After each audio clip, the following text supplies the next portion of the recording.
हमारे निरंतर भजन में ये 20 बातें बाधा पहुंचा देती हैं। यदि हम अखंड भजन करना चाहते हैं, हमारा निर्दोष भजन हो, तो इन 20 बातों से बचना चाहिए। पहली है, अपने जीवन में जांच कर लेना। इष्ट से, गुरु से विमुख करने वाले पुरुषों का या स्त्रियों का या विषयों का किसी भी तरह से हम संग न करें।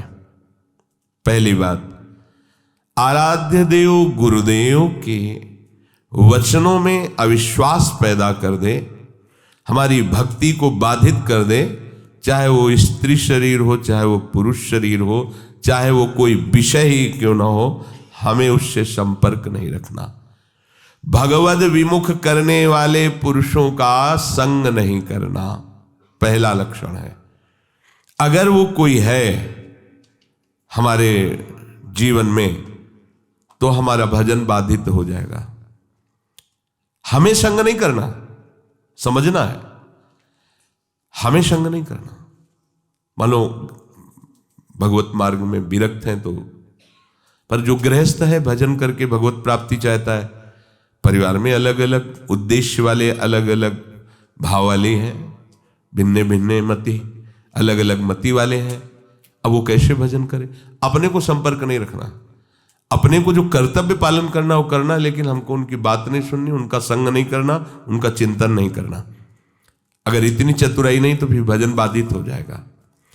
जासे होए स्नेह राम पद एतो मतो हमारो, जिससे प्रभु के चरणों में प्रेम हो, ये सबसे बड़ा मत है। गोस्वामी तुलसीदास जी कह रहे हैं, हमारे आराध्य देव गुरुदेव इनमें अश्रद्धा पैदा करवा दे। आराध्य देव का नाम, आराध्य देव की लीला, आराध्य देव का गुण महिमा धाम जो गुरुदेव से प्राप्त हुआ है, उसमें हमारी अरुचि करवा दे। इससे बड़ा शत्रु और कौन हो सकता है? क्योंकि लौकिक शत्रु तो हमारे देह को नष्ट कर देगा, लेकिन ये शत्रु तो हमारे आराध्य देव के संबंध को ही नष्ट कर रहा है, ये तो हमारे परमार्थ को ही नष्ट कर रहा है। सबसे पहला, इन 20 विघ्नों में आराध्य देव गुरुदेव के प्रति अश्रद्धा, अरुचि पैदा करवा दे। ऐसे बहिर्मुख कुसंगी का संग नहीं करना, चाहे वो स्त्री शरीरधारी हो, चाहे वो पुरुष शरीरधारी हो, या कोई विषय ही क्यों न हो। जिस विषय के सेवन से आराध्य देव गुरुदेव के प्रतिकूल आचरण बन जाए, हमें वो विषय सेवन नहीं करना। दूसरा, अधिक बोलना। मननशील महात्मा को ज्यादा बोलने का अवसर नहीं है।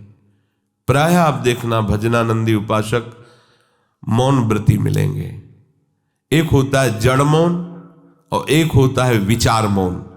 उपासक को विचार मौन रहना ही चाहिए। आवश्यक है तो उत्तर दे दिया कम शब्दों में, अनावश्यक बात बोलनी ही नहीं है। कोई चाहे नाराज हो या प्रसन्न हो, हमें इससे मतलब नहीं। हमें अपने सिद्धांत से चलना है। बैठ करके गप्पे नहीं मारनी, कम शब्दों में उत्तर दीजिए और मनन परायण रहकर हर समय अपने आराध्य देव का नाम मंत्र चल रहा है। अधिक बोलना ये भजन में बहुत बड़ा विघ्न पैदा कर देगा। कैसा? सबसे अधिक पाप वाणी से बनता है, क्योंकि हम इसे समझ ही नहीं पाते हैं। किसी की भी निंदा करने में जो हमें पाप बनता है वो बहुत बड़ी गठरी होती है। पर निंदा के किएते आवत नहीं कछुआत, मूर्ख पर्वत पाप को ले चल अपने साथ। बड़ा भारी पहाड़ पाप का रख लिया। और भजनानंदी उपासक को इस समय कहाँ है किसी के विषय में बोलने का? पर देखो अपने लोगों में अगर ये विघ्न है अधिक बोलना, तो दो बातें आ ही जाएंगी, किसी की स्तुति और किसी की निंदा, किसी के गुण का वर्णन और किसी के अवगुण का वर्णन। ये आपके भजन में बाधा पहुंचा देगा। अधिक बोलने से मिथ्या भाषण निकल जाएगा, अधिक बोलने से किसी की निंदा निकल जाएगी, ये आपके लिए हानिकारक होगा। अहितकारी वचन, मिथ्या वचन, निंदा से भरे वचन, ये हमारे जिह्वा में नाम भगवान को प्रकाशित नहीं होने देंगे, मंत्र में रुचि नहीं हो पाएगी। अधिक बोलना। तीसरा है नवीन नवीन भोगों को भोगने की इच्छा रखना। आज ऐसे भोजन बनाया जाए, आज ऐसे किया जाए, आज ऐसे किए, किसी भी इंद्रियजन्य भोग को नवीन नवीन प्रक्रिया से भोगने की इच्छा रखना, ये भजन के लिए बहुत हानिकारक है।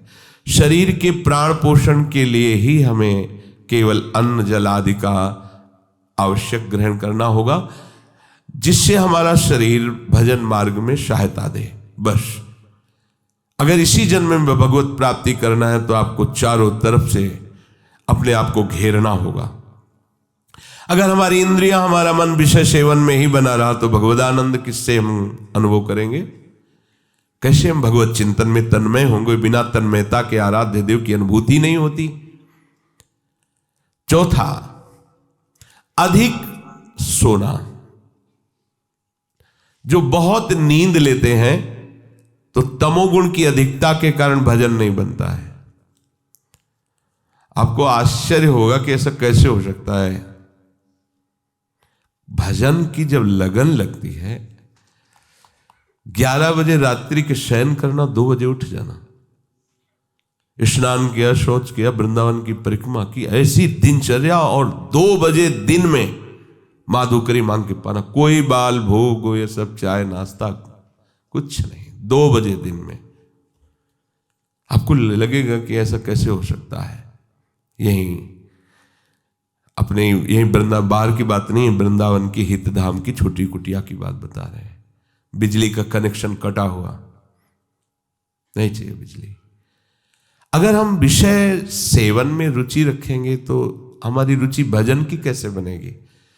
और शरीर है, ये जड़ है, इसको जैसे रखो वैसा अभ्यास बन जाएगा। कह रहे हैं काशी में देखा, 2 घाटों के बीच की दरार में एक महात्मा रहते थे, रात्रि के 12-1 के लगभग निकलते थे। जो युगल किशोर ने बताया, वो अवश्य दर्शन के, हम तो घाट में ही रहते हैं, हम तो यहीं बैठ जाएंगे देखेंगे। और निकले, एक अंगोछा की लंगोटी लगाए हुए, बस अस्थिमात्र होए रहे शरीरा, गौर वरण तेजोमयी उनकी दृष्टि। गए, गंगा जी का स्नान किया, जब साष्टांग दंडवत करके, ये हमारा मतलब एक स्वभाव था कि कुछ भी ऐसा तो उससे बात करना, उनसे कि स्थिति कहाँ है, कैसी इनकी धरा है। तो जब संभाषण के लिए प्रार्थना की तो सुने कि एकदम निरपेक्ष महापुरुष, उनको किसी की अपेक्षा नहीं। पर जब दैन्य होकर प्रणाम मुद्रा में, तो रात्रि का समय एकांत घाट में हमें कि महाराज जी आप इसमें कैसे रह लेते हैं? बस ऐसे पतली सी एक लंबी दरार थी, उसी में घुस जाते थे और एक पत्थर का टुकड़ा ऐसे रख लेते थे।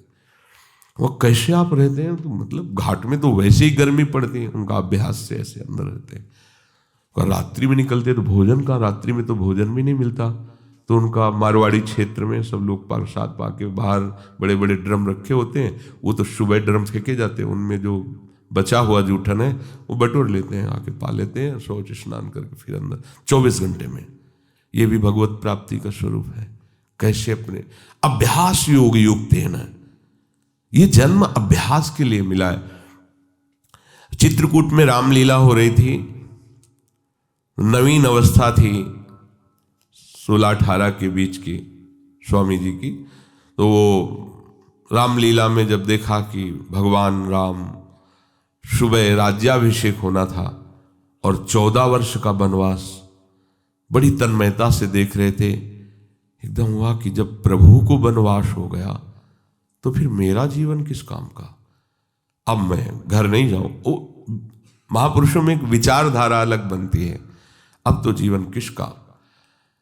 भाग पड़े वहां से रामलीला से, गंगा के किनारा पकड़ा, वो समय काटते हुए से आगे बढ़ रहे तो स्वामी शंकरानंद जी महाराज बड़े अवधूत स्थिति को प्राप्त महापुरुष थे। अशनी आश्रम, जब गंगा किनारे भ्रमण कर रहे तब जब उनके पास आए तो उन्होंने दृष्टि से देख लिया कि इनकी बहुत ऊंची अवस्था जागृत होने वाली है अध्यात्म की। तो उनका बेटा कैसे तुम्हारा तो ये जो वेश है और ये अवस्था है तो पढ़ने की है, ऐसे कैसे? तो उन्होंने बताया स्वामी जी मैं रामलीला देखकर भगवान का वनवास मैं सहन नहीं कर पाया, अब मैं निश्चय करता हूं कि आजीवन वनवास करूंगा। तो इस निश्चय का स्वरूप क्या होगा? उनका घोर वैराग्य से जीवन व्यतीत करना। तो उनका फिर संन्यास मार्ग ले लूं? कहाँ, दे दीजिए। नवीन अवस्था में गंगा जी में संन्यास दिया गया। संन्यास का होता है कि दिगंबर कर दिया जाता है, निर्वस्त्र, और गंगा में खड़ा किया जाता है। अब तुम्हारा कौन है? तो गंगा को साक्षी करके बोलता है, कोई नहीं, नारायण के सिवा मेरा कोई नहीं। फिर वो संस्कार किए जाते हैं, फिर इसके बहुत से संत उपस्थित रहते हैं, फिर उनको लोक मर्यादा के लिए लंगोटी दी जाती है, और यहां तक केवल वस्त्र ढकने की अनुमति सन्यास को। जब उनको लंगोटी दे, उनका नहीं गुरुदेव, क्योंकि संस्कारी महापुरुष थे। तो कहा लोक, बोले अब लोक व्यवहार रहा कहां प्रभु? तो उनका ठीक है, ऐसा ही सही, चलो। तो कहां?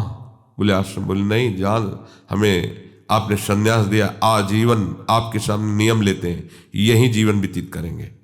तो गंगा का किनारा ही उनका घर था। जैसे गंगा बढ़ती ऊपर चले, जैसे घटती वैसे रेत, बस ऐसे दिगंबर। नवीन अवस्था थी, और उनकी स्थिति ऐसी थी कि जटाओं के भार से ऐसे नशे में जैसे उन्मत्त महापुरुष भगवदानंद के, और शरीर की त्वचा एकदम मोटी ऐसे। अब गंगा किनारे मच्छर भी लगते हैं, सब समय समय पे गर्मी, बालू तप्त होती, वो वैसे। क्या हुआ? क्या उनका शरीर नहीं था क्या? निश्चय इतना जोर का कि देह राग मिट गया। तो क्या आप में वो भागवतिक शक्ति नहीं है क्या? पर हम ये कह रहे हैं कि आप आकांक्षा क्यों करो कि हमको ये पहनने को मिले, खाने को मिले, ऐसी रहने की आकांक्षा करो, भगवत तत्व की ज्ञान की आकांक्षा करो, भगवत प्रेम की आकांक्षा करो, प्रियालाल के रूप रसास्वादन की, उनके श्री चरण सेवा की। ये आकांक्षा का विषय है, ये आकांक्षा का विषय थोड़ी है कि हम ये पहन लें, हम ये खा लें, हम ऐसी परिस्थिति में रहें, हमारी ऐसी हाई फाई व्यवस्था हो। हमारी मांग नहीं होनी चाहिए। हम स्वामी के आश्रित है, जैसा वो चाहे वैसा करें, जिसमें वो राजी उसमें हम राजी हैं। तो अधिक नींद लेने का यह स्वभाव उपासक को छोड़ना पड़ेगा। बिल्कुल ना सोना और बहुत सोना, आगे के श्लोक में भगवान मना करते हैं, दोनों को योग सिद्ध नहीं होता। बिल्कुल ना पाना और बहुत पाना, दोनों को योग सिद्ध नहीं होता।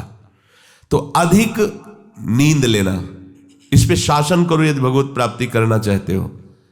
आपकी दिनचर्या में सोने का आपका ठीक समय होना चाहिए। जितने महात्मा आज तक मिले उन सबकी दिनचर्या परिपक्व रही है।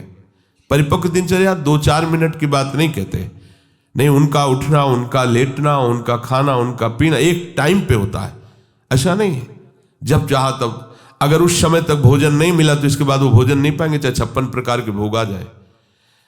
एक महात्मा जिस आश्रम में हम गंगा किनारे रुके थे, उसी आश्रम में आए थे। शाम टाइम वो कुछ नहीं लेते थे, एक टाइम दोपहर में अगर भिक्षा मिल गई तो लेते थे। प्रायः कौन इनके पीछे पड़ता है, खान पान के पीछे। जिसकी लगन लग जाती है प्रभु की प्राप्ति का, ये तो बहुत छोटी बातें हैं। इन महापुरुषों को देखो, वो शाम के जो उस आश्रम में आए जहां हम टिके हुए थे, तो उनको गाय वहां आश्रम में थी, तो संतों को शाम के बयारू कराई जाती थी, एक एक गिलास दूध दिया जाता था। तो बयारू तो करते नहीं थे, जब दूध, तो उनका नहीं, हमारा नियम है, मैं एक बार दिन में जो भगवत इच्छा से मिलता पाते हैं, फिर नहीं। अरे नहीं स्वामी, दूसरी बार पूछते उनकी दृष्टि, ये क्या है, ये कोई स्वागत है? अरे परमार्थ के पति होकर के नियम को तोड़ने के लिए तुम जोड़ दे रहे हो, ये क्या प्राण पोषण करना ही साधु का धर्म है क्या? हटाइए, आप कैसे साधु हो, बार बार हमको खाने के लिए प्रेरित। डांट दिया, अपने खुशी हो जाएंगे, दूध दे रहे हैं गाय का, भाई इतना प्यार कर। प्यार नहीं देखा जाता, अपना लक्ष्य देखा। आप कितना आराध्य देव से प्यार करते हैं? हमें विषय सेवन के लिए कोई प्यार दे तो इसे प्यार कहते हैं क्या? आराध्य देव के चरणों जासो हो सने राम मत, राम पद ए तो मतो हमारो। अधिक भोजन, 5वां है अधिक भोजन। सच्ची मानिए, ये अनुभव की बात कहते हैं। अल्पाहार और अधिक भोजन दोनों आप करके देख लो। अधिक भोजन करने वाले की भजन में रुचि नहीं रहेगी। अगर दोनों टाइम आप भोजन जितना चाहिए उससे अधिक लोगे तो आप ब्रह्मचर्य रह ही नहीं सकते, आप भजन कर ही नहीं सकते, आपकी भजन में रुचि नहीं रहेगी। वो एक खिलवाड़ केवल होता रहेगा, दिन पार होता रहेगा। आप 2-4 दिन आपको थोड़ा परेशानी पड़ेगी किसी भी संयम को धारण करने के लिए, आप उसे धारण कीजिए, फिर आप देखिएगा अगर आप 15-20 दिन ऐसे संयम से चले, फिर आपको हम ही छूट दे दें तो आप कहोगे नहीं बस ऐसा ही ठीक है। धीरे धीरे आपको हर इंद्रिय, हर वृत्ति को अपने आराध्य देव प्रियालाल में समर्पित करना है। रोज का रोज हमारी आयु नष्ट हो रही, हमारा लक्ष्य केवल यही बना हुआ है, संसार के भोग। सोचो हम कहाँ खड़े हैं, हमें कहाँ पहुंचना है। अधिक भोजन ये भजन का विघ्न है, 5वां। और 6ठा है उपासक होकर हंसी मजाक गंदी करना। उपासक भी हंसते हैं अपने आराध्य देव की, अपने उपासना की, उपासक जन मिलकर वार्ता। ऐसा नहीं कि संसारिक हो, उनको कॉमेडी उनको सुन के हंसना पड़े, उनको प्रोग्राम देखना पड़े कि हाँ चल रहा है कॉमेडी को हम हंस रहे हैं, ये साधना है क्या? हंसने के लिए तुम्हें तो प्रियालाल बहुत है, हास परिहास रसिका। या उपासक जन आपस में बैठ करके भगवत वार्ता, पवित्र वार्ता से विनोद, नहीं तो विनोद की ठौर कहाँ है? बिल्कुल नारायण हरि भजन में 5 न सुहात, विषय भोग निद्रा हंसी जगत प्रीति बहुबात। तो हंसी मजाक करना ये उपासक का भजन का विघ्न है, ऐसा न करें। 7वां है अपने रिश्ते नातेदारों के प्रति आसक्त हो जाना, जैसे स्त्री पुत्र और भी जो संबंध है इनमें आसक्त, भजन नहीं बन पाएगा। सबकी ममता ताग बटोरी, मम पद मन ही बांध पर डोरी। 8वां है क्रोधी स्वभाव बना लेना, जरा से कोई बात करे तो बस एकदम गुस्सा हो जाए। नहीं नहीं, आप भजन करने वाले हो, कभी कभी किसी की प्रतिकूल चेष्टा, अब जैसे आप परमार्थ में चल रहे हैं, किसी को परमार्थ संबंधी ही आप सावधान कर रहे हैं, वो आपके सामने ही प्रतिकूल आचरण कर रहा है, आपको गुस्सा नहीं होना है। ये आपकी भी तो परीक्षा हो सकती है, भगवान आपको भी तो देख रहे हैं कि आप उपदेश ही केवल देते हैं या आपके भी जीवन में कुछ है। इसलिए आप खुद देखो आपके जीवन में क्या है। उस समय आप प्रशांत आत्मा विवेक के द्वारा अगर कहीं भी स्फुरण हो रहा है क्रोधा, तो उसे शांत कीजिए। वो क्रोध दूसरे का अहित करेगा कि नहीं करेगा, पर आपका हित हो जाएगा, आपका हृदय पवित्र हो जाएगा, आपके हृदय में जलन पैदा हो जाएगी। क्रोध रूपी विकार भजन को बहुत ज्यादा ढकता है। पूज्य श्रीपाद उड़िया बाबा जी महाराज, 1 महीने में अगर कस के एक बार गुस्सा आ गई तो 1 महीने का भजन ढक जाएगा, वो भागवतिक तेज प्रकाशित नहीं हो पाएगा। और 12 बार साल में गुस्सा आ गई तो पूरे साल का भजन ढक गया। और यहाँ दिन में 12 बार आ जाता होगा गुस्सा, ये ऐसा कैसे, ये ऐसा कैसे? गुस्सा नहीं करनी, क्रोध नहीं आने देना अंदर से। 9वां है हिंसा करना। हिंसा वाणी से भी होती है, मन से भी होती है और शरीर से भी होती है। जो भगवत मार्ग का पथिक है सावधान रहता है, शरीर से तो हिंसा मुश्किल ही बनती है। किसी भी जीव को कष्ट देने का स्वभाव होने वाला साधक कैसे हो सकता है? किसी भी जीव को पीड़ा देने वाला कैसे साधक हो? परमार्थ का पथिक वो हो ही नहीं सकता, वो तो नाटकबाजी है। किसी भी जीव को शरीर से पीड़ा कैसे दे सकता है? वो नहीं दे सकता। बड़ी सावधानी रखने की जरूरत है। किसी भी जीव को नहीं, सांप मारो मारो मारो, बिच्छी मारो, कुछ को देखते छिपकली ऐसे भयभीत हो जैसे मगरमच्छ हो छिपकली, हाँ उसको निकाल के मार, ये सब बिल्कुल सावधान। बाबा श्रीधर जी महाराज कालीदह 10-12 छिपकली मच्छरदानी में ऊपर, मच्छरदानी ऐसी मच्छर के हाथ 10-20 जगह से डाल सकते हो, ऐसी मच्छरदानी लगी थी। क्या रात दिन भजन में डूबे हुए। वो ऐसा नहीं था कि वो जो जाते थे अपने लोग। तो आपका लक्ष्य प्रभु है तो आप में सबको प्रभु को देखना होगा, सब में प्रभु, कोई भी बाधा नहीं पहुंचा सकता। सेनपुर में आपको मतलब ये बात ऐसा लगेगा कि शायद अत्युक्ति करके कही जा रही हो, जैसे काले चींटे घूमते हैं ना, ऐसे भूरी और काली बिच्छी घूमती थी शाम के, और एक से एक कोबरा, किंग कोबरा, बड़े बड़े सांप, क्योंकि गंगा का किनारा, भीषण जंगल, और एक पंजीरी बाबा, बूढ़े बाबा उधर रहते थे और दूसरे हम वहां थे, और वो कान के बहरे थे कि हल्ला बचाओ तो सुनाई न दे। अब केवल भगवद आश्रय ले ही तो और क्या वहां रह सकता है। बस दृढ़ निश्चय था कि अगर संयोग है तो काटेगा, नहीं तो नहीं काटेगा।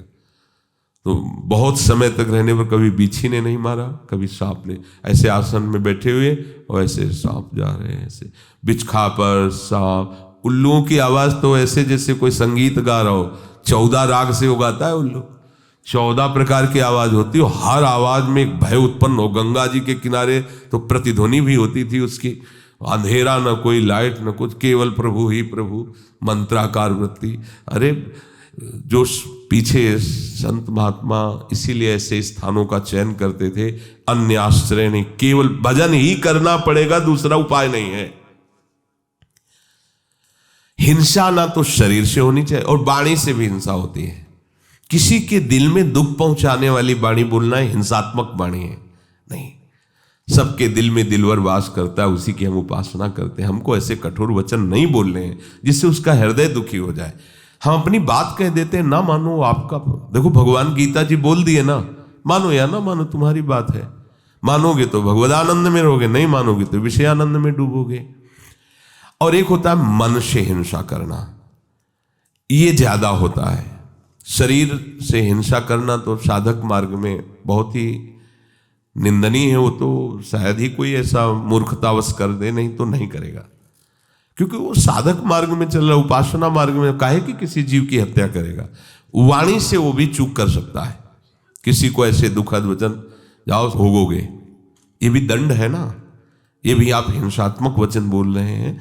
अगर आप भजन करते हैं और आपका वचन लागू हो गया, जाओ भोगो, तो आपने उसके लिए विधान कर दिया ना दुख का। तो साधु से होए न कारज हानि, साधु तो परहित परम मंगल करने वाला होता है, उसके दुख का विधान कैसे करें। और मन से होता है कि जब कोई हमारे प्रतिकूल चलता है तो एक जलन होती है, उस जलन में हमारे अंदर निकलता है, भोगोगे तुम, फिर आगे चल करके तुम देख लेना तुम्हारी दुर्गति होगी, तुम अमुक कष्ट पाओगे, जाओ ऐसा ऐसे। वो जो मन है ना वो अपने आप संकल्प करता है।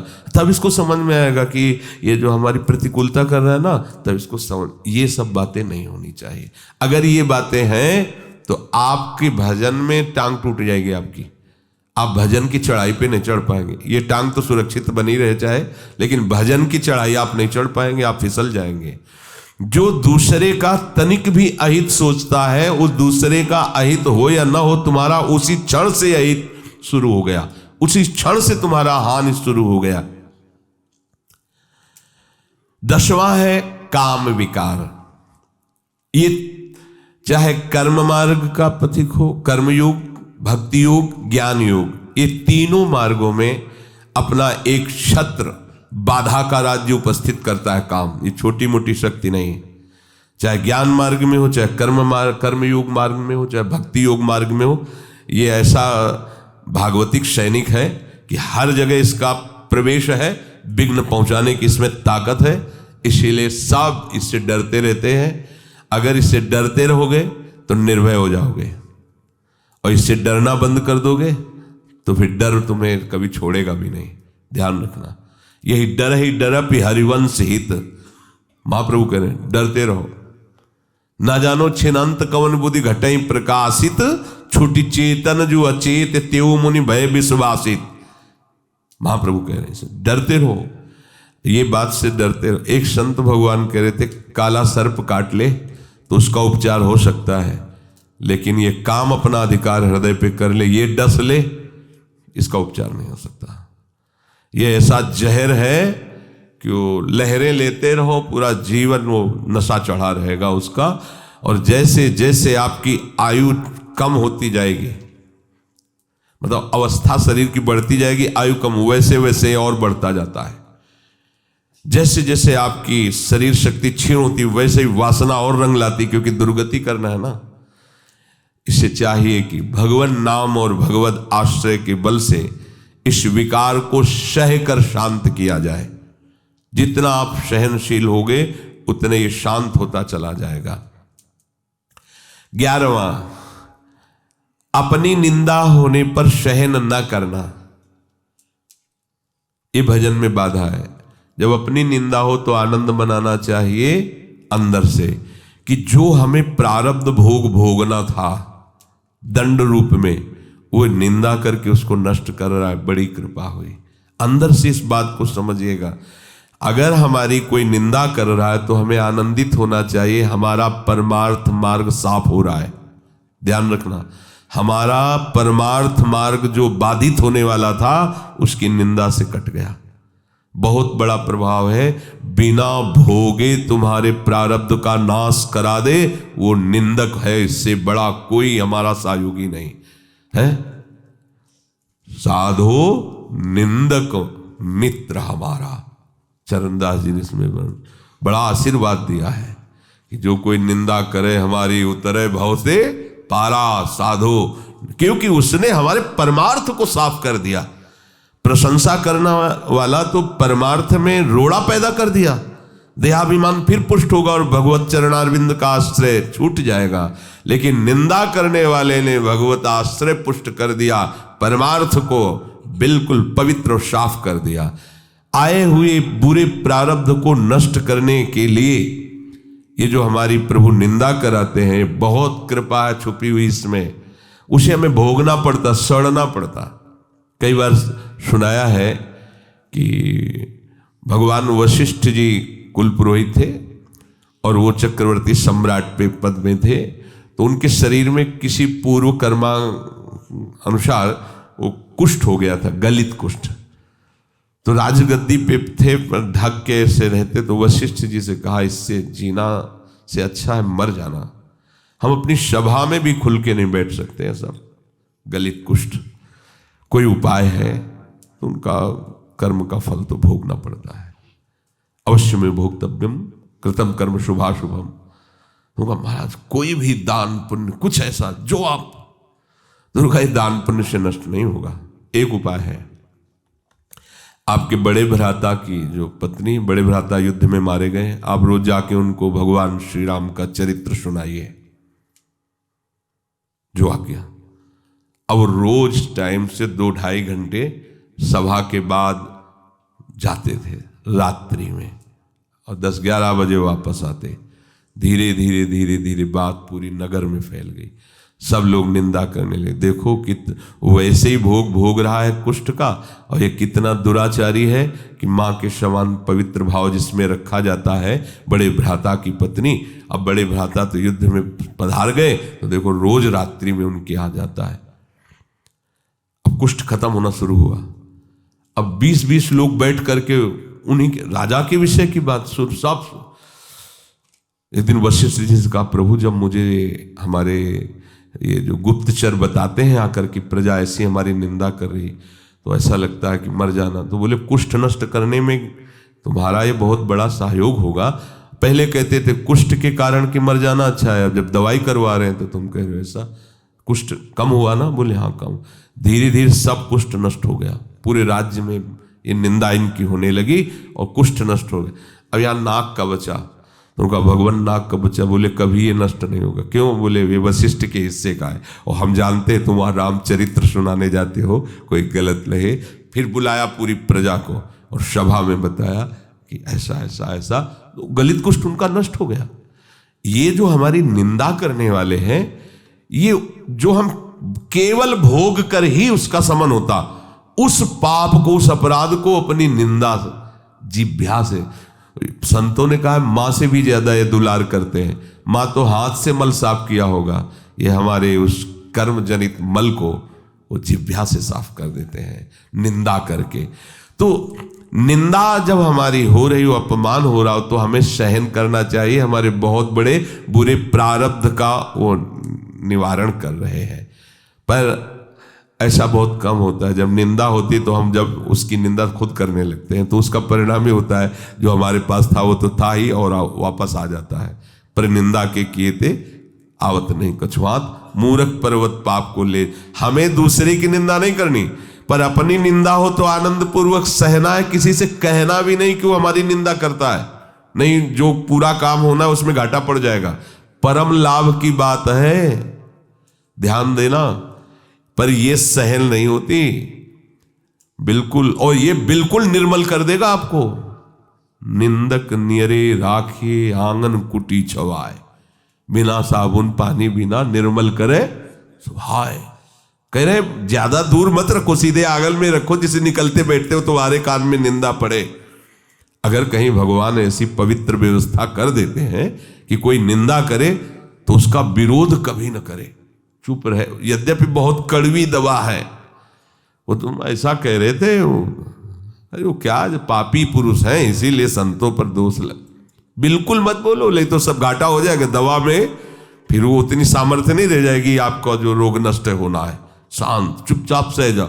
जैसे कोई कहे कि वो ऐसी निंदा कर रहे थे, हाँ तो इसी लायक हम ही है ना, राधा राधा, आगे बढ़ो, अपना काम बन रहा है। श्री जी कितनी कृपालु है, बिना भोगे हमें निर्मल करके आगे बढ़ा रही। और 12वां है स्वयं दूसरों की कभी निंदा ना करना और ना सुनना। देख लो ये भजन के विघ्न है।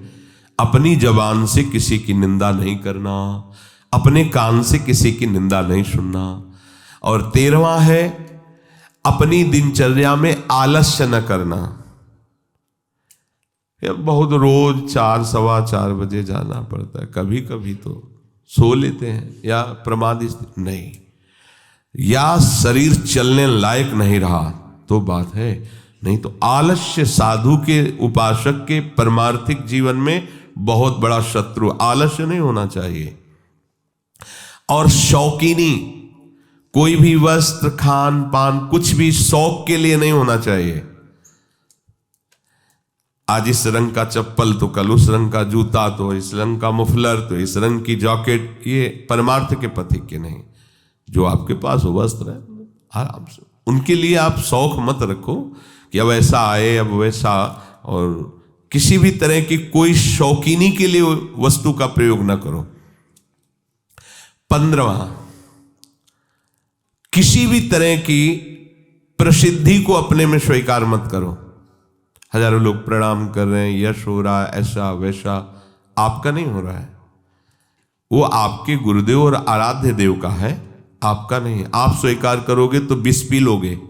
सम्मानम कल्याति घोर गरलम नीचापमानम सुधा, श्रीपाद प्रबोधानंद जी महाराज कह रहे हैं। ये सम्मान विष है, तुम्हें सम्मान नहीं हो रहा। अगर तुम समझते हो तुम्हारा सम्मान हो रहा है तो आराध्य देव और गुरुदेव से अलग होइए, उनके चिन्हों को धारण करना बंद कीजिए। देखो कौन तुम्हें प्रणाम करता है। उनका यश गा रहे हो इसलिए तुम्हारा यश हो रहा है, उनके दासत्व से युक्त हो इसलिए तुम्हारे सामने दास भाव से सब जन प्रणाम कर रहे हैं। तुम प्रभु के आश्रित हो इसलिए वो तुम्हारे आश्रित हो रहे हैं। केवल प्रभु का उसमें यश है, प्रभु के आश्रय की महिमा। तुम अपना कुछ मत समझ लेना, नहीं, छोड़ो। प्रभु के चिन्हों को धारण करना छोड़ो, प्रभु की बात करना छोड़ो, फिर देखो तुम्हें कौन प्रणाम करता है।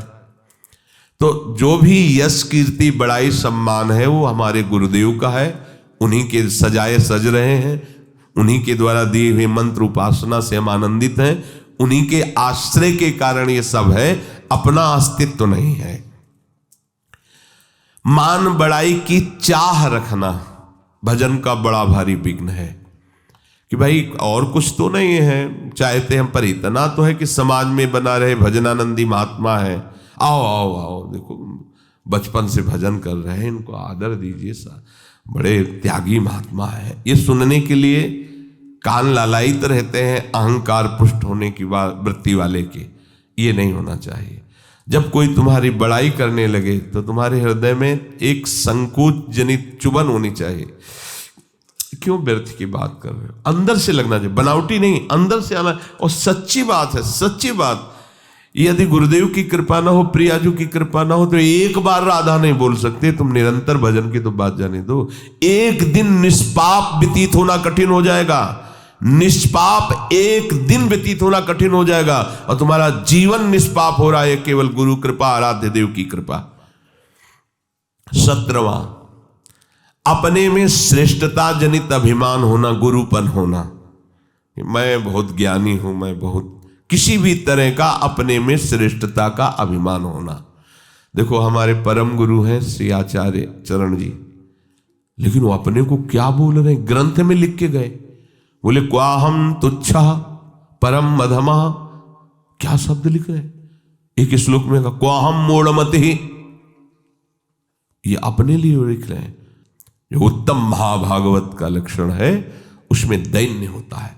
देखो, आज तक कोई श्री हनुमान जी की जोड़ का महात्मा नहीं हुआ, हनुमान जी की जोड़ का नहीं हुआ। बल में, ज्ञान में, दासत्व में, सेवा में बेजोड़ महात्मा। लेकिन आप क्या वर्णन कर रहे हैं? आप सोचो, विभीषण एक महान भागवत से मिल रहे हैं तो परिचय क्या दे रहे हैं? वहां पढ़ के देखो, असमय अधम सखा सुनो मोहू पर रघुवीर। मुझ जैसे अधम पर भी प्रभु कृपा बनाए हो मुझे दासत्व से। और जब प्रभु से पहली बार मिले तो उन्होंने यही कहा था, एक में मंद मोह मत कुटिल हृदय अज्ञान पुनि प्रभु मोहि विसारेऊ दीन बंधु भगवान। और जबकि ज्ञानी नाम अग्रगण्यम बुद्धिमताम वरिष्ठम, रोम रोम से सियाराम निकलता जवान की तो बात जाने दो। यत्र यत्र रघुनाथ कीर्तनम तत्र तत्र कृतमस्त कांजिलम वाष्पवारि परिपूर्ण लोचनम मारुतिम नमत राक्षसांतकम। और बल विक्रम की तो कहना ही क्या, जेहगिर चरण दे हनुमंता चले उसका पाताल। जिम अमोघ रघुपति कर बाना यही भांति चले हो हनुमान। क्या उनका जोड़ है कोई? और वो अपने को कह रहे असमय अधम। भगवान ने जितना माता सबरी को दुलार दिया, बिरला ही कोई ऐसा दुलार पा पाता है।